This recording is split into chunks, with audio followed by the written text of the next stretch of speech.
But in the moments when they were thinking less about their indifference to Palestinian life, their reading of their domestic politics, their support for every Israeli narrative, the moments when Joe Biden perhaps wasn't in conversation with Golda Meir in his sleep, when Blinken was not at his most war criminal evil. At those moments, it was jaw-dropping levels of incompetence, because Netanyahu is quite easily pressured. And I don't think Trump has either issued a direct threat or made a direct promise. I think Netanyahu simply sees an American leader, and he's not alone in this. We see this effect in other geopolitical spaces. He sees an American leader who might act like a superpower on whom he is totally reliant, not someone who he can wrap around his little finger. After 471 days of all-out war and indiscriminate violence, the people of Gaza wake up to an unfamiliar sound. Silence. A silence punctured not by the sound of Israeli drones and airstrikes, but of the laughter of children. 471 days of what the International Court of Justice called a plausible genocide, what human rights organizations such as Amnesty International and Human Rights Watch declared a textbook genocide, what the International Criminal Court called the systemic use of starvation as a weapon of war. 471 days, during which 2 million Palestinians were fleeing from one place to another, from their homes to makeshift shelters to hospitals, and then elsewhere, as one by one each is destroyed by a bomb. More than 46,000 people were killed, over a third of them children. The true death toll impossible to know for sure. That is, until now. As thousands begin their trek back to the rubble of their homes, for the first time they have a chance to assess the destruction, the loss, the irreparable change. Gaza is unrecognizable, but the Palestinians vow they will rebuild. Over these same 471 days, the families of 95 Israeli hostages have waited desperately for any signs of life, and now wait desperately still for their loved ones to be returned a handful at a time. But this day could have come much sooner. And in fact, it almost did. Back in November 2023, just weeks after the war started, a humanitarian pause was negotiated by Israel and Hamas, during which 105 Israeli hostages were returned to their families. It's hard to remember now because it was so long ago. But internal politics inside Israel barreled the war forward, fueled by a public hungry for revenge, a prime minister shielding himself from prosecution, and Western allies unwilling to stem unconditional political and military support in the face of overwhelming public outrage. This is a war that the world ultimately refused to stop. And for what? Today, Israelis watch the scenes of celebration inside Gaza, the re-emergence of Hamas and Al-Qassam fighters, and they wonder what exactly was achieved. Meanwhile, the far right, whose messianic figureheads unleashed hell in the West Bank, who danced to the sound of bombs over Gaza, who drew up blueprints of the settlements they wanted to build over the rubble of homes in Gaza, they want the war to continue. Netanyahu himself, facing the collapse of his fragile coalition and a bitterly divided country, says he has the right to keep fighting. And all of this on the dawn of a new Trump presidency, one that vows to be nothing but unpredictable. So what happens now to Israel, to Palestine, to Gaza?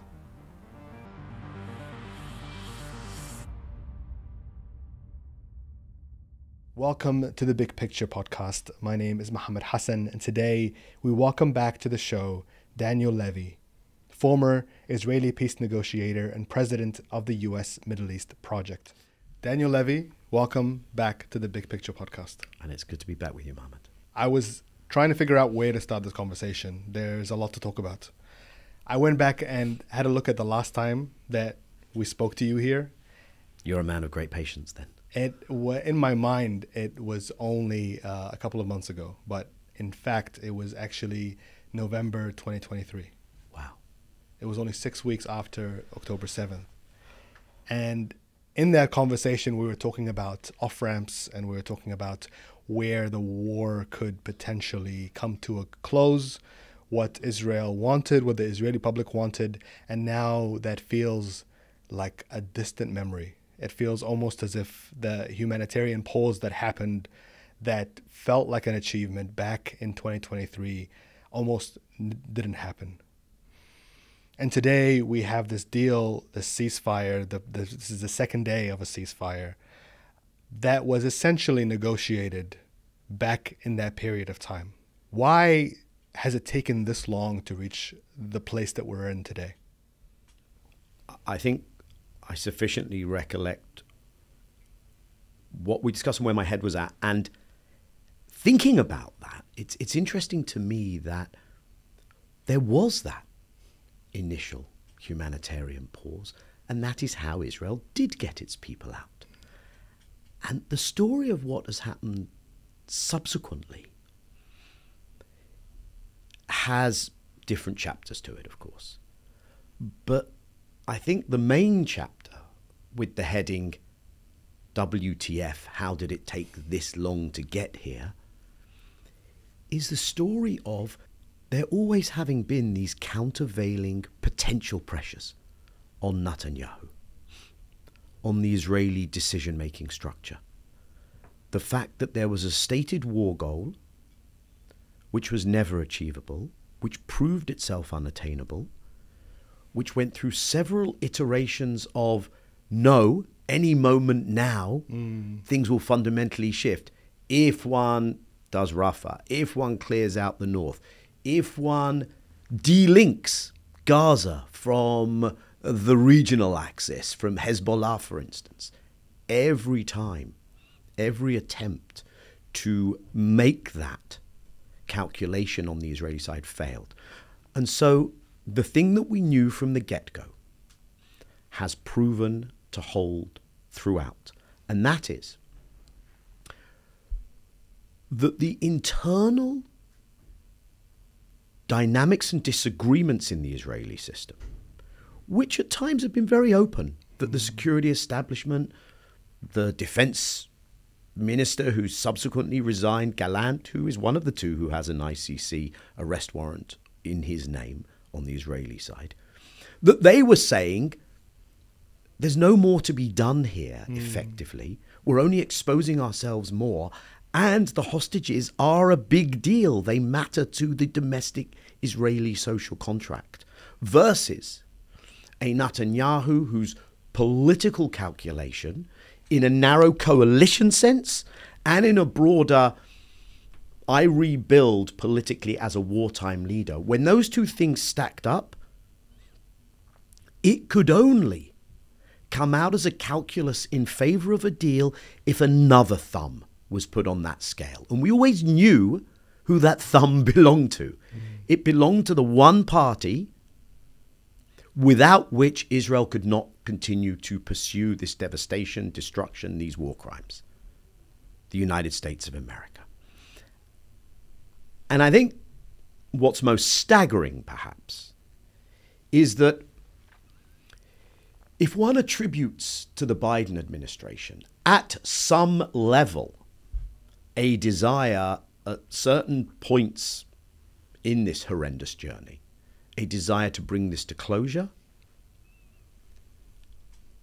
that they were so incompetent. Now, incompetent doesn't do justice, of course, to their complicity. Do you think that's the right word? Well, it doesn't do justice to their complicity in evil. But in the moments when they were thinking less about their indifference to Palestinian life, their reading of their domestic politics, their support for every Israeli narrative, the moments when Joe Biden perhaps wasn't in conversation with Golda Meir in his sleep, when Blinken was not at his most war criminal evil. At those moments, it was jaw-dropping levels of incompetence, because Netanyahu is quite easily pressured, and we see it. I don't think Trump has either issued a direct threat or made a direct promise. I think Netanyahu simply sees an American leader, and he's not alone in this. We see this effect in other geopolitical spaces. He sees an American leader who might act like a superpower on whom he is totally reliant, not someone who he can wrap around his little finger. And so I know people have looked at this and said, what did Witkoff really threaten? Or what have they promised? You know, is Israel going to get annexation of the West Bank? Are they going to do something to the ICC? What have they got under the table with the Saudis? And I think about that, and I would simply ask the following question. Are any of those things in doubt as aspirations or as a permissive environment that the Trump administration will create for Israel anyway? No, to me, none of those things are in doubt. We absolutely expect all of those things to happen. But will there always be an absolute alignment of Trump's reading of his and America's interest with Netanyahu's reading of Netanyahu's own political interest? And Netanyahu understands that sometimes those things may not align, and he may not be able to play the other guy for a chump. And therefore, we've seen a change. And when it comes to Trump, I mean, it's good that we're talking about this because he's being inaugurated today. And there is so much speculation around him, and there's so much of an air of unpredictability. And people attribute that also to the reason why Netanyahu seemingly caved in, is that as much as Trump has said all of the right things in his favor and supported the total destruction of Hamas and warned that he would unleash hell on the Middle East if they didn't, capitulate, that there is still an element that you can't really predict what Trump will decide to do. And in that way, he is kind of similar to Netanyahu, right? This is a person who isn't necessarily, is more driven by his own political and personal interests than necessarily what is in the quote-unquote interest of the country that he is governing. And it seemed that Biden, to some extent, was weighing up those things, that America's relationship with Israel, Israel's war in Gaza, played into the interests geopolitically of the United States. Would you agree with that statement? Let me try to unpack it. I think there is the flawed Biden reading of the US geopolitical interest. The Biden administration, of course, it's tried to weave the ceasefire deal into its legacy narrative. But that legacy narrative had an interesting moment when they lost the election. And again, some people turned around and said, okay, at least now one of the outcomes of that may be that are they going to allow something to pass the UN, which is what happened in Obama's lame duck period? Are they going to do something to change the Netanyahu calculation? And very soon after the election defeat, they chose to embrace the narrative that they had stood by their ally, they had done right, and this was good geopolitics. And I think that's for the birds. I think that is what this has done for the US and the West reputationally, how the rest of the world has viewed this, how weak they have looked in the face of an ally that has run rings around them. Trump does not necessarily operate in that same fashion, and there is a contestation in Trump world that we are likely to see play out. We see it over TikTok, for instance. A move that is deeply unpopular with the American public, It's deeply unpopular with businesses who've grown to rely on an income through, I don't understand how it works, by the way, but an income through content that they generate or their way of interacting with folks on TikTok. But it was a narrative around TikTok and China that really exists in a happy place in the DC bubble, in the blob. I don't think we've seen an administration so wedded to the narrow, divorced from global reality, blob thinking like the Biden administration. They are absolute blob dwellers. If I can use that term, it's a term that I believe Ben Rhodes used in an interview when he was at the tail end of the Obama administration. He was one of the senior Obama advisors and speechwriters, etc. Trump's unpredictability partly comes from not being in that.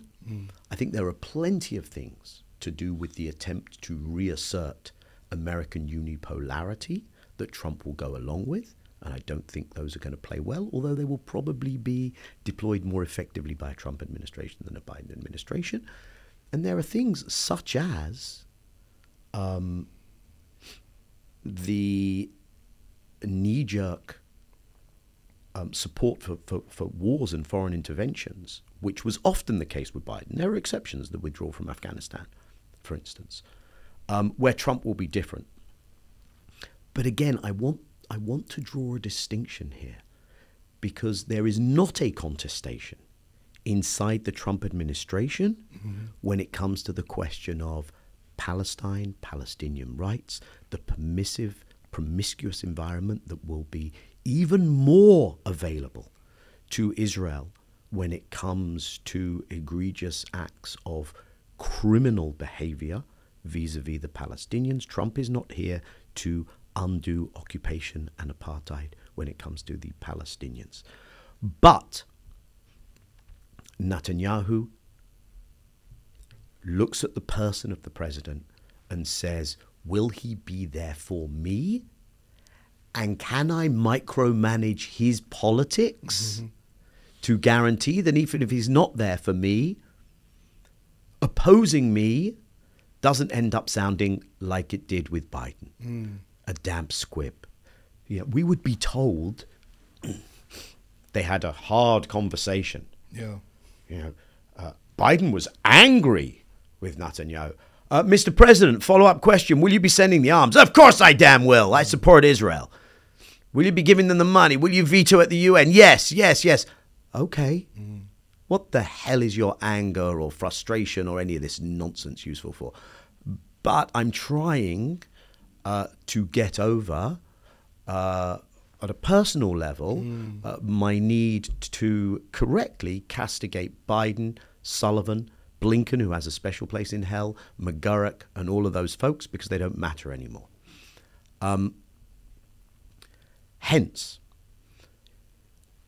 if one got to this moment of a deal because of a Trump factor, how does that play going forward? That's the important question. And I think we simply do not know the answer, and Netanyahu will be testing it. And Netanyahu would have a degree of confidence that if he decides, and that's where he is now, he hasn't crossed any Rubicon. We're not now in a post-war mentality, policy, narrative for Netanyahu. So if he decides to crash this, his ability to blame the other side, even though there is such a degree of transparency as to who prevented this, his own ministers are admitting it, and who will attempt to upend this now, so transparent that it's Netanyahu, that we've been told a lie about Hamas. Doesn't mean they're an easy negotiating party, but they were consistent, and there was a logical line. Let's just be honest about it. So Netanyahu will be confident that he can do that while getting the US and the West to point the finger of blame, whatever actually happened at Hamas. But he is less certain for two main reasons. Number one, that Trump factor, but number two, the domestic Israeli factor. And so much of this is optics, right? There's the optics, as you mentioned, of a Biden who is angry behind closed doors, trying to talk his personal friend down from repeating the same mistakes of the U.S. made in the past, but then being unable to shift him. There's the optics of a Trump coming in, and the day before his inauguration, this ceasefire that his predecessor couldn't achieve happens, and he brings peace to the Middle East.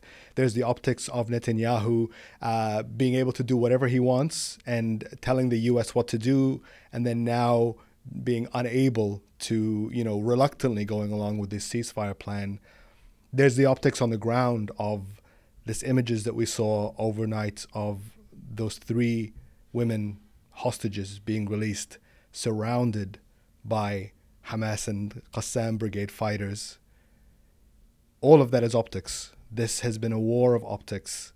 And now that we're at this point, I mean, the question that I don't know how to answer is that what has Israel achieved, optics or otherwise, from pursuing this 15-month war that has made them more unpopular on the international arena than ever at any point in its history before?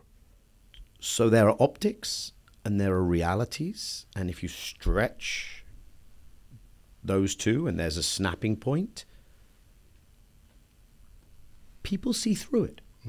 So right now, for instance, the consistent US line, led by Blinken, including a famous meeting in the late summer where he came out and said Netanyahu has accepted. We all know he hadn't. Netanyahu acknowledged he hadn't. When you stretch that and snap, people see through the lie. But what are we to make of the points that you raised? A quick additional note on the US piece of this. Yeah, one of the things about the Trump administration and some of the folks in that mix, The characters. the characters in that mix is they have a very prickly relationship with what they consider to be a hostile deep state. Some of that is probably quite healthy. Some of that is probably quite misplaced and paranoid. But both exist, right? The reasons to be suspicious and the reasons to probably claim that some of the stuff is does not belong in the realm of so I think a part of that Trump world, as pro-Greater Israel as it is, looks with suspicion at the idea of, are we trying to be dragged into a regional war here? Does it go from here to something bigger, to Iran? Is that good? If we are doing things on the tariff front and on the US labor force because of our very far-reaching positions on immigration, with which I have huge issues and disagree vehemently, but if we are doing those things, then there is a certain inflationary concern that those can raise, which is not good for how we want to manage our economy. War in the Middle East is a trifecta of inflationary things, and it's not on our agenda. So I think there's a well-founded suspicion about being pulled into some of that.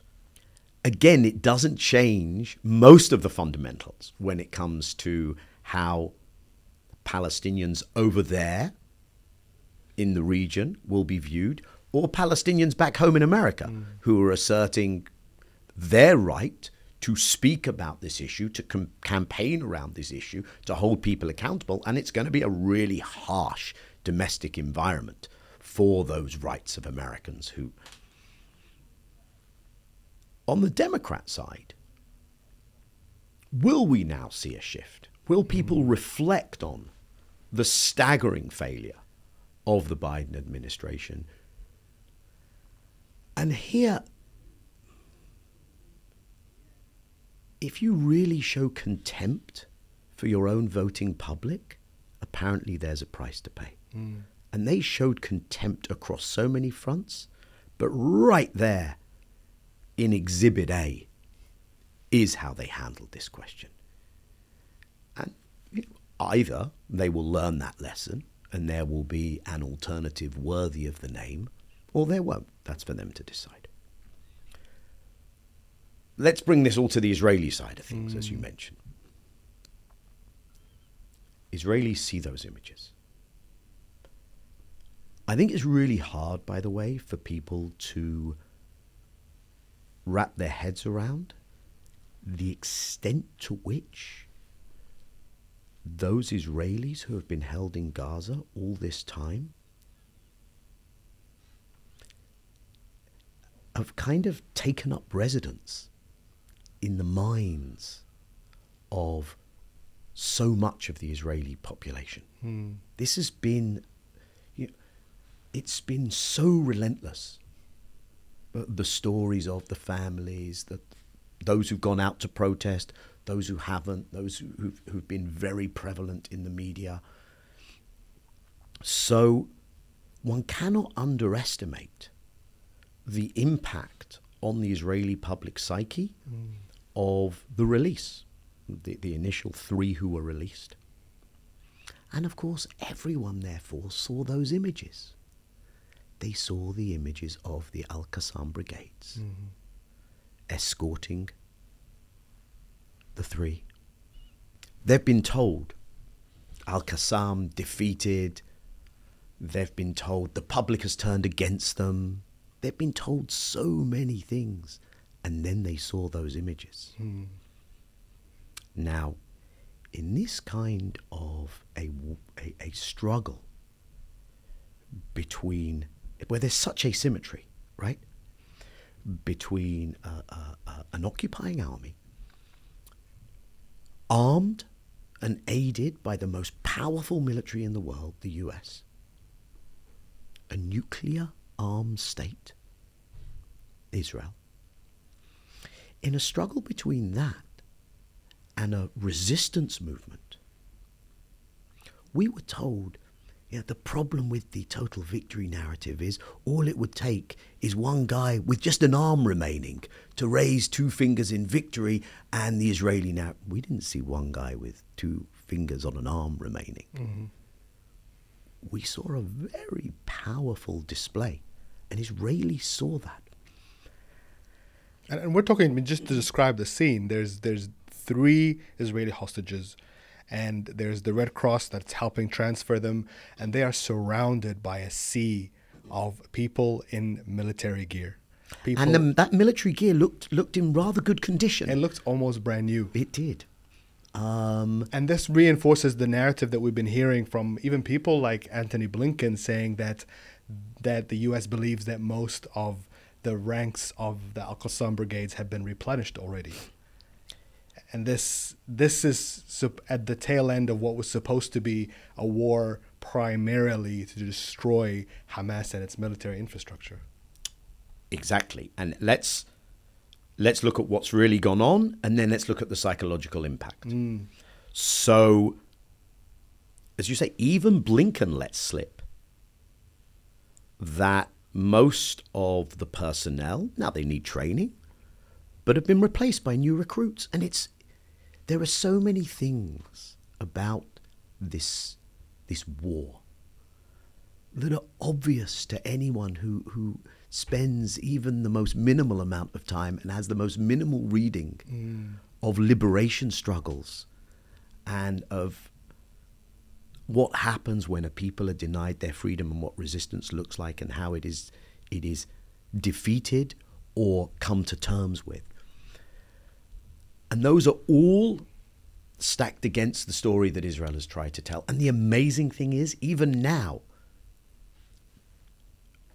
we're being told by Israeli analysts, talking heads, political leaders, and their backers in the West, that the next phase has to be to move forward. We have to have the demilitarization of the reality is the most significant force in Gaza by a long stretch is Hamas.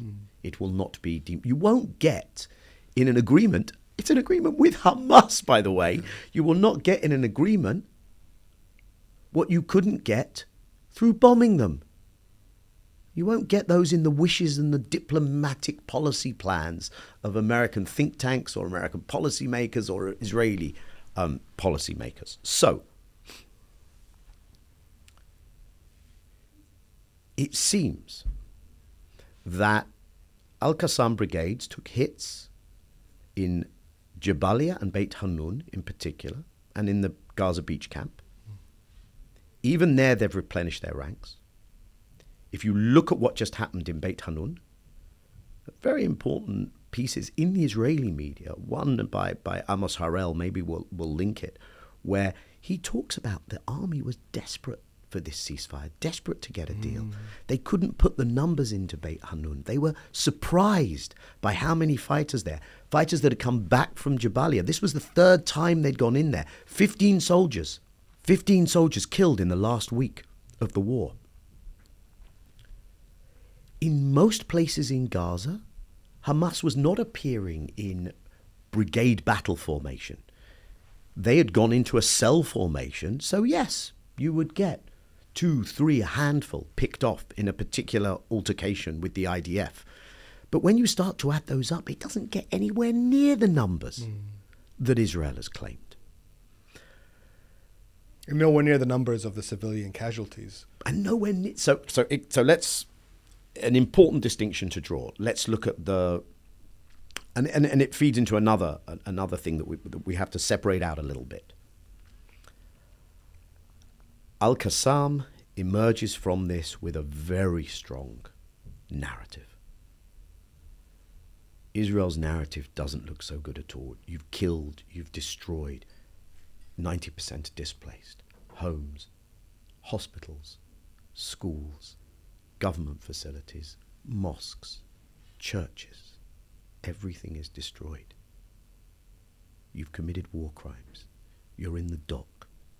Your international reputation, to the extent to which you had managed through the investment of huge resources to maintain a certain standing in certain spaces, it still exists in some of those spaces, but it has taken an unprecedented hit.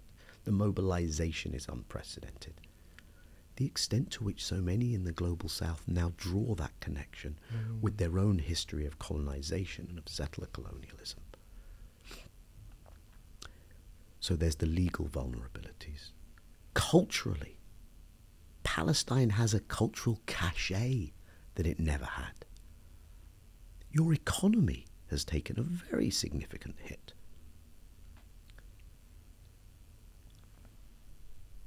Hamas in a strong position. When you tried to get clans to run some of the aid distribution, it totally failed. When you tried to insert a little attempt with some of these PA folks, got nowhere.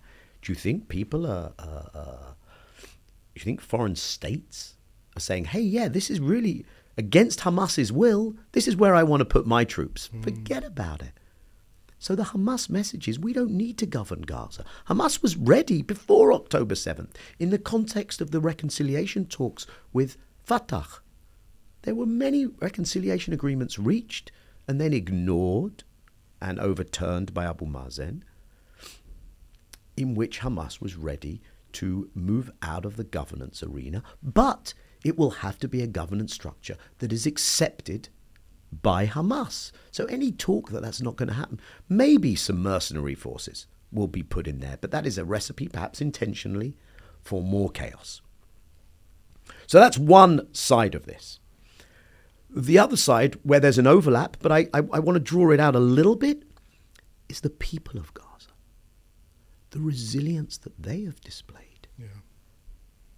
It's, I think for anyone, it's quite eye-opening, even awe-inspiring. Literally, day one of the ceasefire, people pick up their things, say, okay, can I go back to, not my home, my rubble, but I want to see what's there. How people have made do. Of course, they should never have had to be under these circumstances, not just the destruction, but the prevention of basic humanitarian assistance, the destruction of hospitals. And these have been the people that have been telling the narrative of Palestinians over the last 50 months. It hasn't been Hamas. Exactly. So there's a niche, there's a niche market for Zbeda and others, right? But let's also remember the criminal negligence of mainstream Western establishment media. Israel said, you can't send anyone in. And they said, okay. So occasionally we'd get something out of Gaza, but they didn't decide we will go down the citizen journalist route. But these stories have come out, and they've been constant, and they've been remarkable. And they've been on TikTok. And exactly. Another reason why was TikTok gone after. So, and let's shout out to, I think one should have a shout out to those who have been doing that work in a journalistic sense, whether it's Bisan, whether it's in Khuduri, because they have done this at great personal danger to themselves. And I think it's telling that you see the Israeli public gathering in Tel Aviv in public squares, watching Al Jazeera, which is banned in Israel, to see those first images of the hostages being released. So what was happening, it's even more remarkable, especially given the ban, that Israel's main TV channels were live. I don't know whether it was legal even what they did. They were live broadcasting the Al Jazeera pictures. So that's the reality, broadcast into every Israeli home. And what does that mean for the psychology of Israelis watching this? If it's hard to imagine the extent of the identification with the stories of the families and of the individuals who have been held in Gaza, I think it's also hard to, because also this is fluid and it's playing out right now, it's hard to get a handle on just what a fundamental break in the social contract there has been. I'm going to express it in terms that you won't hear most people expressing it in, but the extent to which actual existing Zionism as practiced in the 21st century, the extent to which that has failed to deliver security and deterrence and hope and the promise of a better tomorrow for Israelis, that clause at the fundamental social contract, this abandonment of the people on October 7th, where was the military? How did this go on for so long? How did it go so deep into Israeli territory? Where were you?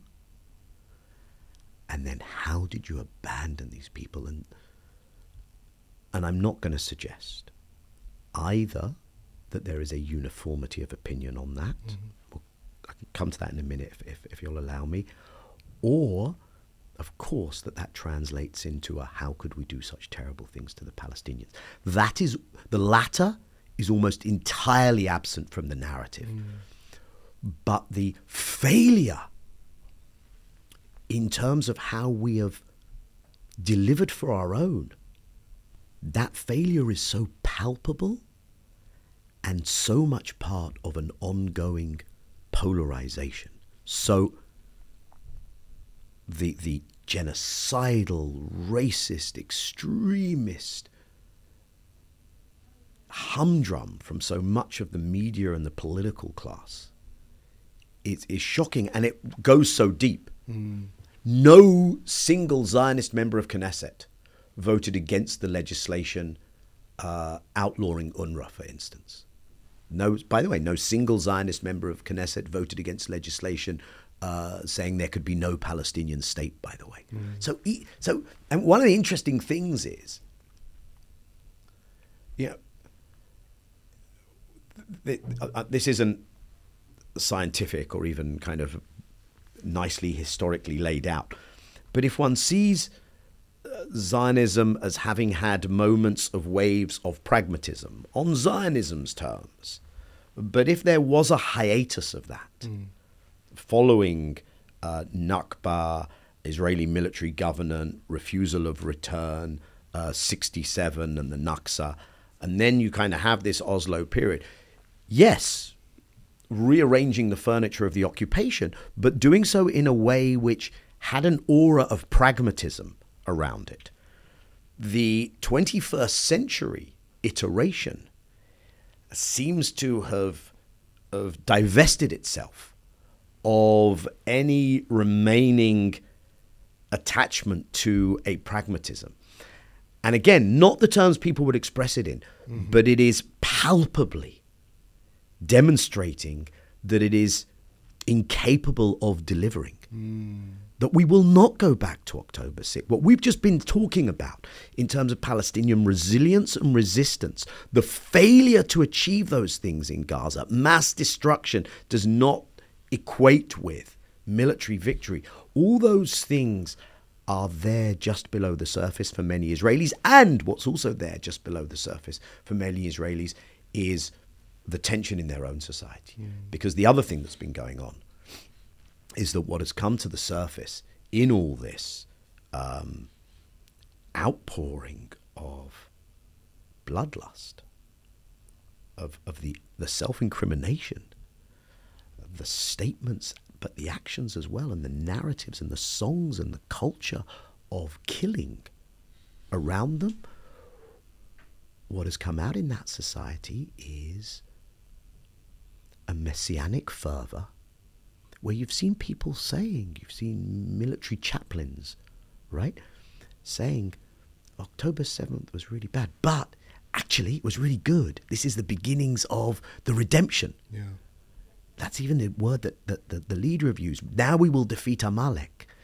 You know, people who've talked about settling not only northern Gaza, but a much more expansive vision of greater Israel. That these are, it almost feels like the Christian Zionist evangelical dispensationalist end times kind of stuff. Yeah. That this is ushering in this. And I think it's carrying some Israelis with it, and it's terrifying other Israelis. And so that society feels quite lost to me, and there is no political alternative from within the existing party structures. As I said, no dissenting votes. Yeah, those who would compete with Netanyahu offer nothing meaningful by way of an alternative vision. And therefore, whether one's looking at it from the lens of Hamas and AQB and the balance of forces of a resistance movement, or if one's looking at it through the lens of Palestinian popular public resilience narratives, acknowledging that those things have an overlap, but they're not, the same, that poses a real challenge to the Israel that I've just described. Before October 7th, and the first time that we actually spoke together was shortly after the re-election of Netanyahu, with his very fragile collection of far-right and religious right parties. The country seems to have gotten to a point where it had been bitterly divided, and there was so much animosity around Netanyahu himself and what he had done and what people had perceived the direction he was taking the country in. And over the last 15 months, we have seen him try and use this opportunity to transform himself into somewhat of a, Churchillian figure, a wartime general who was going to take up the reins of Zionism himself and defend the project, defend the people. And he chose to do that through a policy of all-out war, not just in Gaza, but in Lebanon, in Yemen, in Syria to some extent. And now, and throughout the whole process, there's been this narrative that we can't have a ceasefire because a ceasefire means that Hamas wins, and that we can't protect ourselves, we don't create a deterrence, and that I will be the one to get the hostages back. And now we are at a point now, which again, it's the same deal that was on the table for 14 months, 13 months. And the north of Gaza, at least on paper, is going to be evacuated. There are not going to be settlements. There's not going to be a security buffer. There isn't going to be a Philadelphia corridor or Rafah crossing that is permanently under the control of Israel.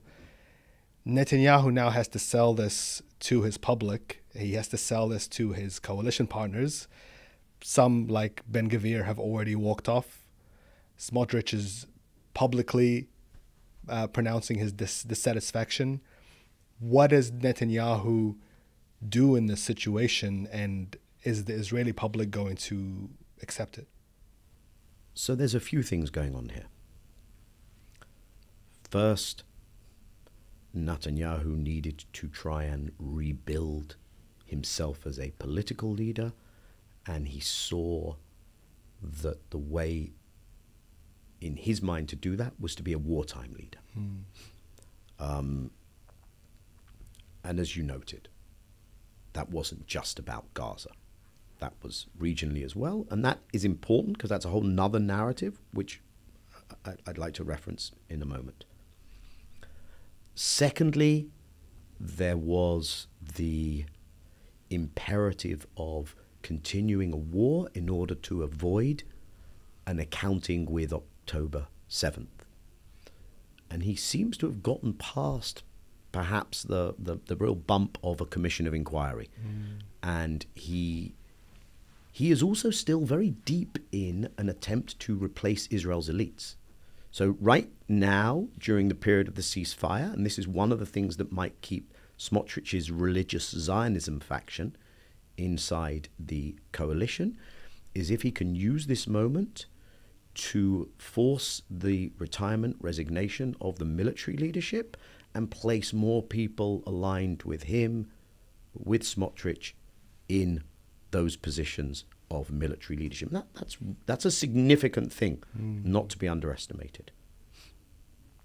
We also have now the clarity that Netanyahu's coalition's survival, he doesn't want an alternative government, he doesn't want elections. Those things are real fallbacks of fallbacks for him.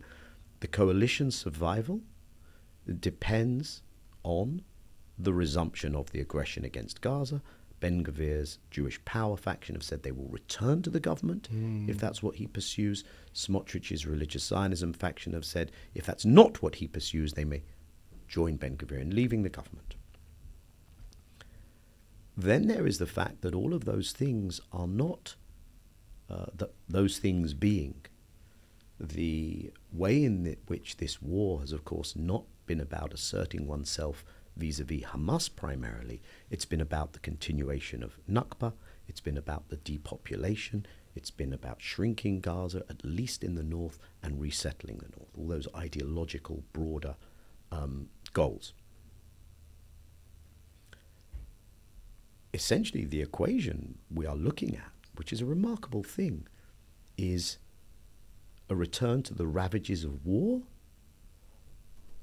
or you get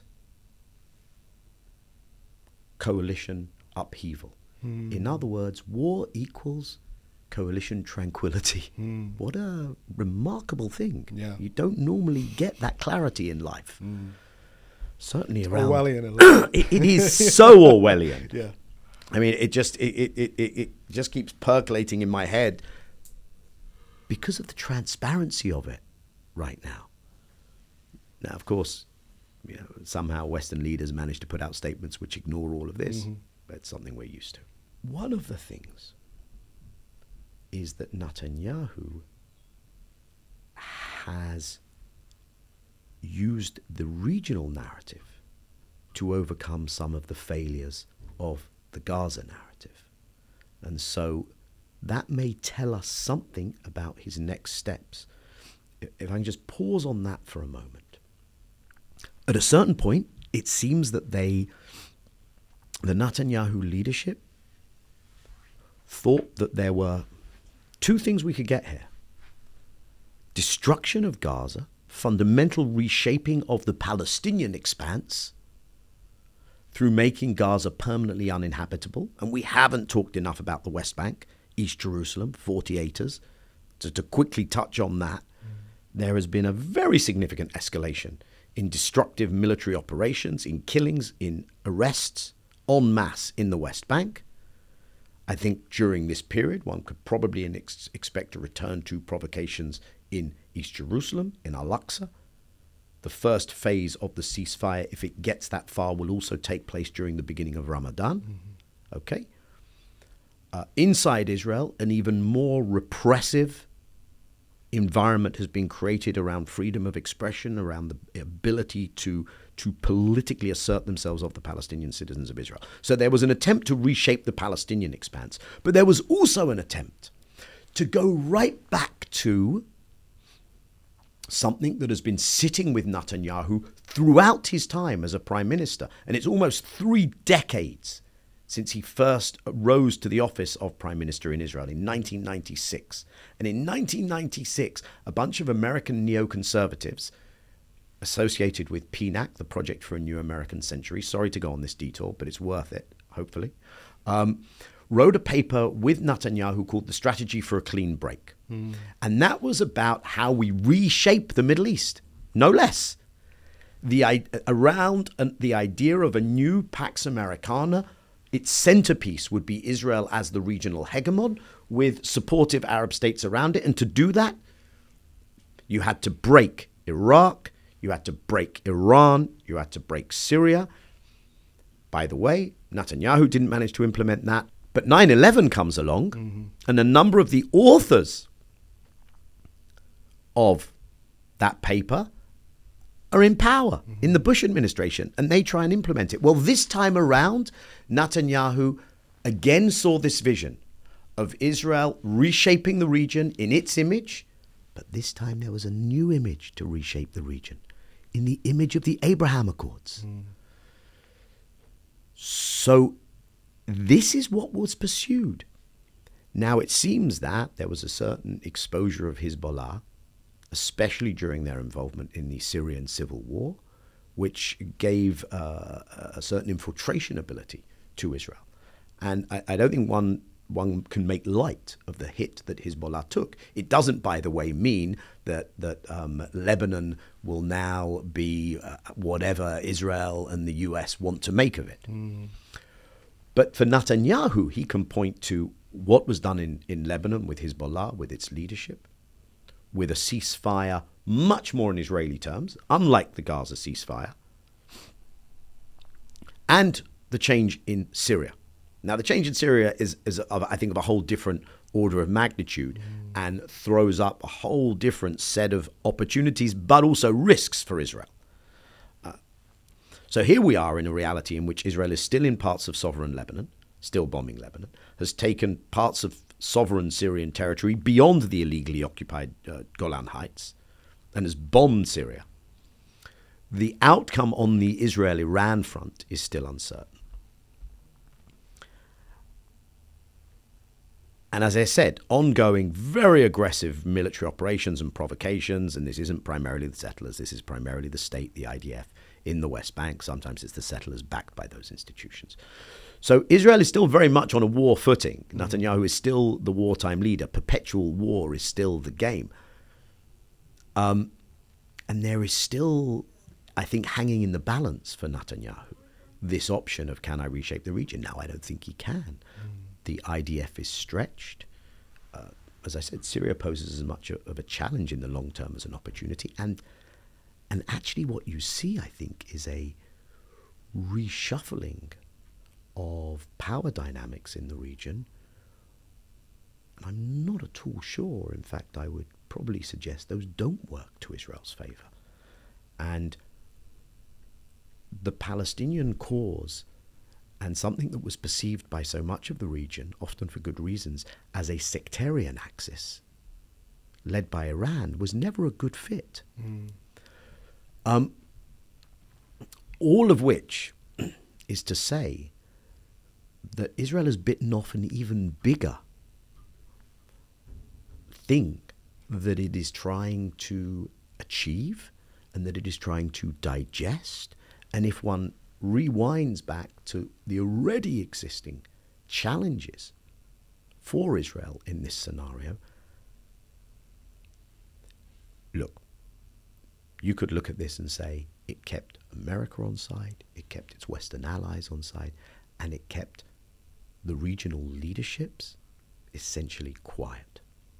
Outside of the axis of resistance, not only did countries not join militarily, no one broke their relations with Israel from the Abraham Accord countries, and no one took serious economic measures directly or indirectly. No 1973 oil embargoes, etc. So those could all be considered significant. Dig a little deeper. How much has Israel taken on itself? How much can the existing normalization accords or their expansion cover up for the extent to which the people in the region consider Israel an ever less absorbable thing? Because it seems to be posing a danger to everyone. You know, it's coming to a neighborhood near you. And then you look at the destruction in Gaza, you look at the destruction in Lebanon, you look at the seizing of an opportunity in such an egregious fashion inside Syria. So I think people look at this, and Israel is trying to project a message, fear us. And I think part of that comes across, okay? I don't want to pretend that's not the case. But it's also people say, we just can't accept you. This is not okay. And even those who are predisposed to saying, let's just get on with it and do business, this is bad for business. So the other interesting thing that's gone on is, how do you advance a Saudi 2030 vision? How do you advance what was announced in New Delhi in the margins of the G20 in September of 2023, the India, Middle East, Europe corridor, of which Israel was supposed to be the centerpiece. This is the thing that Netanyahu held up as a map of the cursed and the blessed in the UN. How do you advance those things when you have such a disruptive revisionist, sees everything through the military lens state acting like this in the region? Hence, we've seen the deepening of Saudi-Iran ties. So you really have two alternative visions. You have there are no political deals. Everything first has to be decided militarily, no matter how much destruction and no matter how much this upsets your own domestic politics in all of these spaces in the region, because people are so angry, the Israel vision. And then there's can't we dial things down? And so you've seen across the region, you had these opposing camps, but everyone's talking to everyone.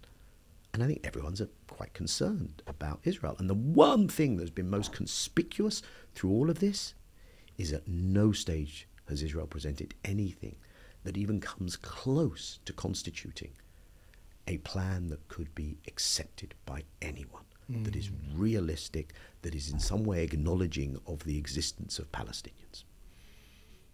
And I guess the last thing that I'd love to hear your thoughts on is the picture that you have just described presents very clearly over the last 15 months the decisions that Israel has chosen for itself, whether internally or externally in the region.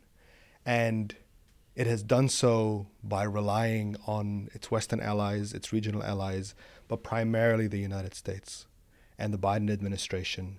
And the image that is very clear in my head is of this former Secretary of State now, Antony Blinken, flying desperately between countries, going on multiple tours of the Middle East, going and sitting down with one leader after the next, trying to make sure that nobody moves, nobody does anything, reassuring people that everything's going to be fine, everything is under control.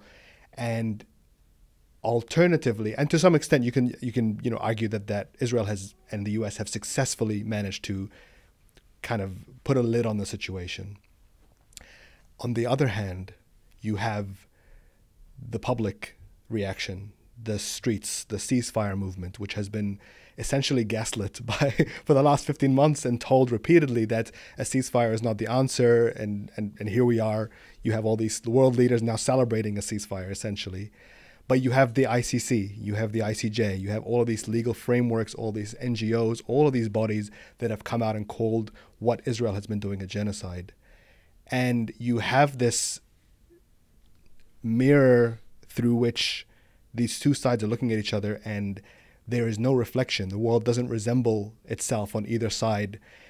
in a way that feels like it is really dangerous, really alarming, because so much of what we talk about in terms of the international order, in terms of international law and the way that we do things, feel like they've been ripped up by the most influential protectors of that order. And so now that we're here, having as a world witnessed what has happened over the last 15 months, what all of our leadership have done and said to protect Israel's ability to pursue the war in the way that it has chosen to, what is the consequence of all of that? This is an extremely dangerous moment globally. Much of the epicenter for many of us has been events in the area we've been talking about. But it goes well beyond that. And when you have very fragile structures of a fraying attempt to still hold together some kind of an international order, a UN that still has some standing, an international legal architecture of justice, the International Court of Justice, the International Criminal Court, places that those same Western countries that are so actively undermining those spaces right now were still going to. It's really interesting if you look at the submissions from some of the Western states on the case that Gambia took to the International Court of Justice regarding Myanmar and the Rohingya and a possible genocide. They're the same countries that are saying, what do you mean? Genocide has to be defined totally differently. And I'm talking about the UK as well. Well, part of the submissions on the case was led by the Gambia, not by any of these Western overlords of so-called international order and values. If you look at the fact that they went to the ICC on the Ukraine-Russia situation, the Western leaderships. So you have this fraying, fragile system, and they just took an axe to it. It's like you're skating on a thin layer of ice.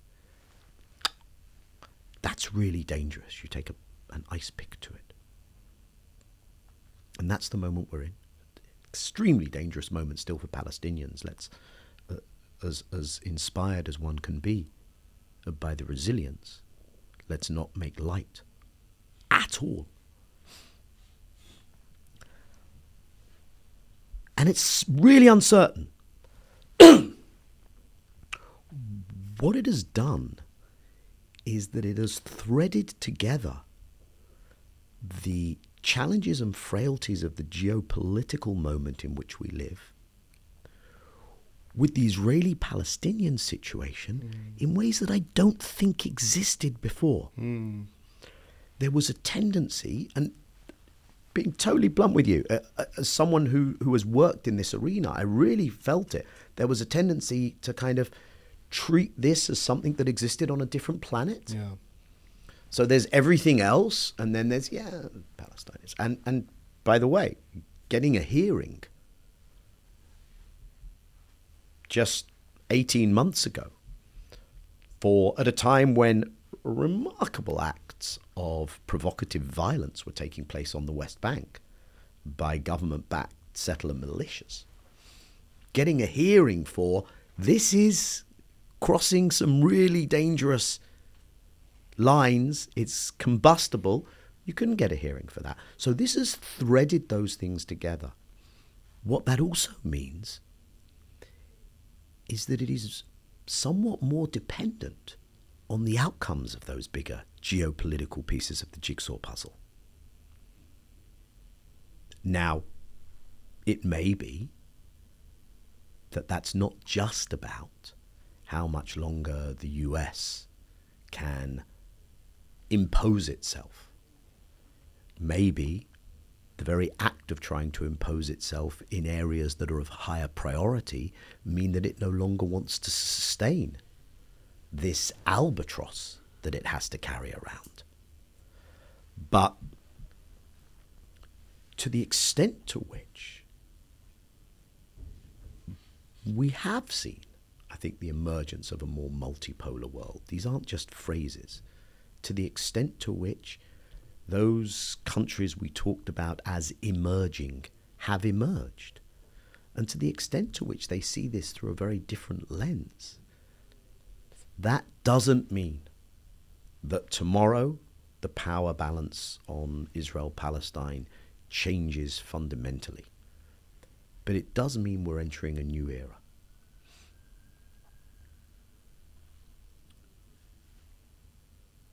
If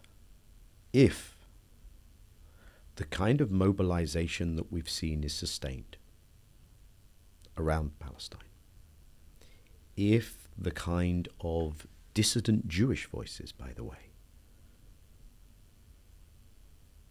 who insist that this is not who we are and this is a danger to our well-being as communities, if some of that shifting global power towards a global majority global south that sees this in very different terms and wants to challenge it, both for reasons of historic legacy and because of the disruptive impact it has to any fragile international order and to some of their own equities.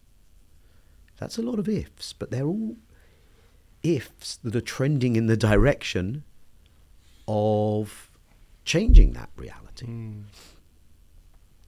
It probably requires a stoicism and a patience that is a really hard thing to ask for. It almost certainly requires having a vision of what the future there should look like. That if I go back to that broken social contract of the messianic contemporary Zionism and its failure to offer its people a way forward, it almost certainly will have to offer them something better. So ultimately you need to be speaking to Israeli Jews about their future in ways that will undercut the currently dominant narrative, because it actually offers them a different and perhaps more secure way forward. That's an awful lot to put on the plate of what is required for change. And we haven't even gone into the fact that one can only do that when one has a Palestinian liberation movement that is leading this with a strategy that embraces all of these things rather than the division and the co-optation that we see in many of those structures today. But on the other side of that equation, the sheer brute force and reliance on the US and all the vulnerabilities that have been exposed on the Israeli side means that it's far from clear to me how that sets up a winning deck of cards. So I think things are trending in that other direction. The pieces, the building blocks are there. But the work of translating those into a winning strategy is, to be honest, in its nascent phase still. We have a lot more to talk about, and I feel terrible to cut our interview where it is now, but I hope we can have another conversation soon and dig deeper into this conversation. And I will always appreciate your time and your insight. Daniel Levy, thank you so much for being here today. It's mutual. It's always really useful for me and a pleasure to talk to you, Mohammed. Thank you.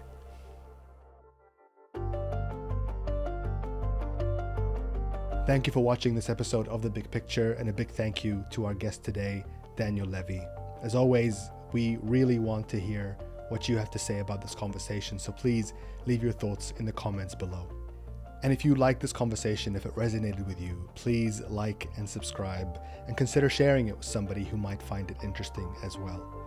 And as always, you can find this episode and all of our episodes in audio format wherever you get your podcast from. And until next time, I'm Mohammed Hassan. Salam.